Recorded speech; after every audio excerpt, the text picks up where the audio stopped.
O assunto é muito sério. É a emergência que passa Manaus. A capital do Amazonas sofre com a falta de oxigênio nos hospitais, lotação das UTIs e explosão de casos de Covid-19. Hoje a gente recebe aqui no Fala Brasil, edição de sábado, o infectologista Marcelo Otsuka, consultor da Sociedade Brasileira de Infectologia. Doutor, muito obrigado pela sua presença aqui no Fala Brasil, edição de sábado. Obrigada. Ótimo dia para o senhor.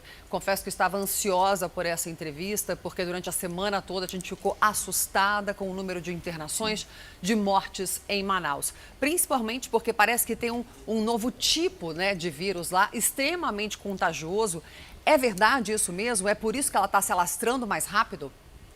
Bom dia, Carla. Bom dia, Thalita. Prazer estar com vocês aqui. Na verdade, sim, nós temos uma variante diferente do coronavírus que foi detectada no Amazonas.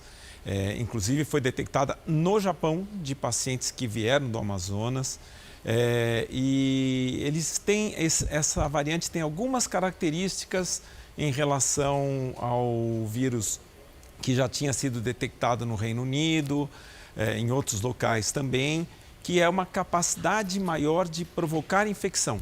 Ela se liga mais à célula e, portanto, a princípio, sugere que tem uma maior capacidade de provocar infecção, o que poderia, eventualmente, justificar uma disseminação maior do vírus. Mas isso são dados preliminares, ainda não tem nenhuma conclusão robusta sobre isso. Agora, doutor, eu ia perguntar, Thalita, que é uma coisa que me chamou muito a atenção. No início da pandemia, muitos médicos, alguns infectologistas disseram que no calor o vírus não se propagava muito, mas em temperaturas frias. Manaus é uma região extremamente quente, né, Thalita? Muito calor, ou seja, isso se mostrou uma falácia. Desde o início, a gente, na verdade, tem falado isso. A questão da temperatura, para um vírus que nós não temos imunidade ainda, tudo bem, pensando que seja um vírus respiratório, teoricamente o frio e a umidade ajudariam a disseminar mais.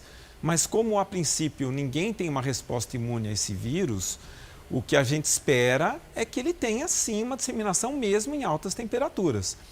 E se a gente considerar casos por 100 mil habitantes, tanto o Ceará, Amazonas, vários estados quentes têm mostrado, sim, que o vírus tem uma alta taxa de disseminação nesses locais também. Doutor, enquanto o senhor fala, a gente vê essas imagens de guerra que Manaus está passando nesses últimos dias, sendo que já sofreu a pandemia em abril e maio. Ao todo, 235 pacientes vão ser transferidos de Manaus para outras capitais e também o Distrito Federal. Ontem já começou, alguns pacientes já foram transferidos. Aí vem a preocupação se essa nova variante pode ir para os outros estados, mas estamos em guerra, é óbvio que os estados precisam, assim como a federação, ajudar Manaus, porque, afinal, somos Brasil, né? Essa variante, o senhor acredita que é preocupante nesse momento ou ela já está em outros estados, provavelmente? Muito provavelmente já está nos outros estados, esse é um primeiro ponto. Outro ponto que é importante é que essas pessoas que sabidamente são doentes, elas têm todos os cuidados em relação ao transporte, em relação ao isolamento. Isso é muito bem feito. Tá? O que preocupa mais são aquelas pessoas que têm essa variante, que não têm sintomas ou que têm sintomas leves, que não tomam as medidas necessárias e estão circulando e transmitindo e disseminando o vírus para outros estados. Doutor, eu tenho uma pergunta que me deixa bastante preocupada. Algumas pessoas tinham pego o vírus em Manaus no começo do ano, em abril, quando teve o primeiro surto, ou seja, não era para estar acontecendo de novo esse problema, já sabiam que poderia acontecer, e agora pegaram de novo. Ou seja, não adquiriram imunidade ao vírus. A vacina corre esse risco? Você toma a vacina para ter imunidade ao vírus. Você pode tornar a ter? Porque senão as vacinas seriam ineficazes, de certa forma, também.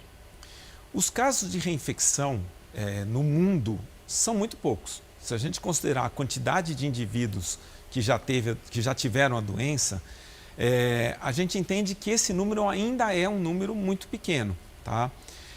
Então, de uma certa forma, ter a reinfecção é importante. A gente entende que isso é um problema e significa que muito provavelmente essa vacina terá que ser feita novamente. Tá? Mas não, a gente não tem observado que atrapalha a eficácia da vacina.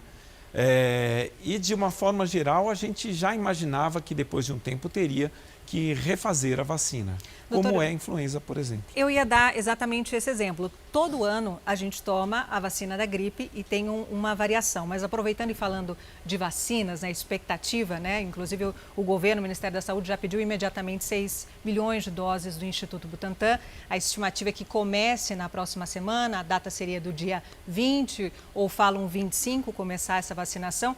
E há também de Oxford que atrasou um pouquinho. Fala um pouquinho a diferença dessas vacinas. Tem gente que fala, a eficácia é pequena, mas acima dos 50%, como é 1,70%, já é uma eficácia considerada ótima, né?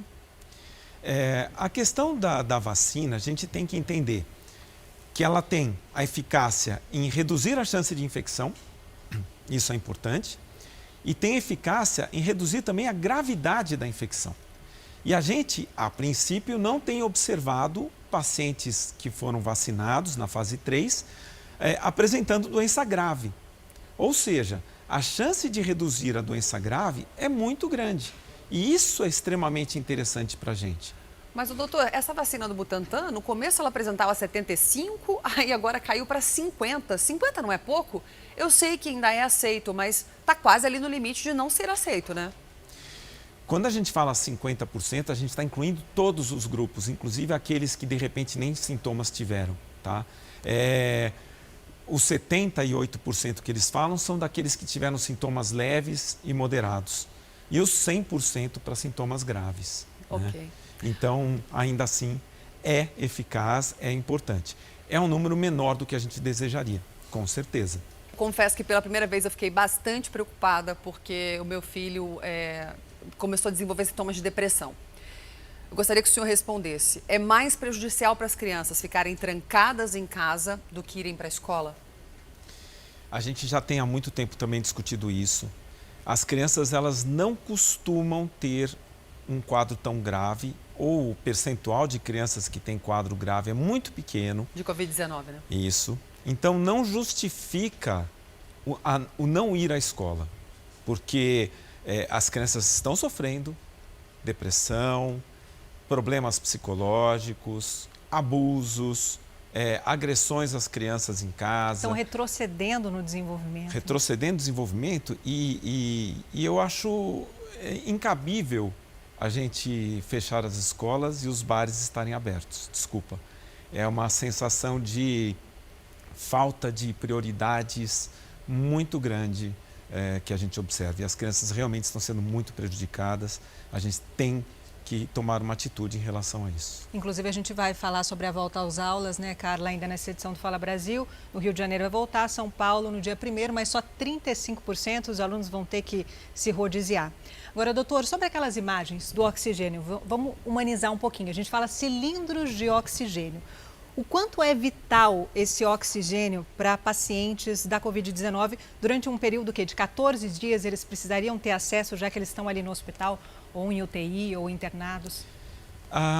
O Covid, parecido com o influenza, ele dá o que a gente chama de síndrome respiratória aguda grave. Ou seja, o principal problema do Covid é o quadro respiratório, tá?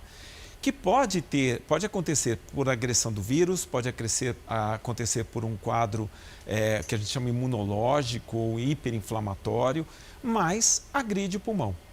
E nessa agressão do pulmão, o oxigênio passa a ser essencial.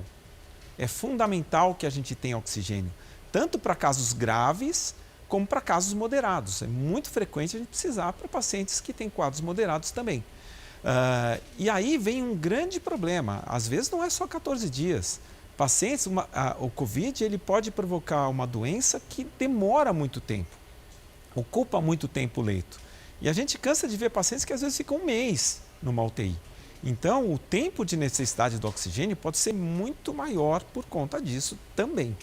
Doutor, muito obrigado pela sua participação. Infelizmente, eu tive umas informações aqui de que tem gente já dividindo oxigênio em Manaus, tamanha emergência. Imagina um absurdo desse. Muito obrigado, doutor, pela sua participação. Um excelente dia para o senhor. Eu que agradeço, prazer estar com vocês aqui. Obrigada, doutor, mais uma vez.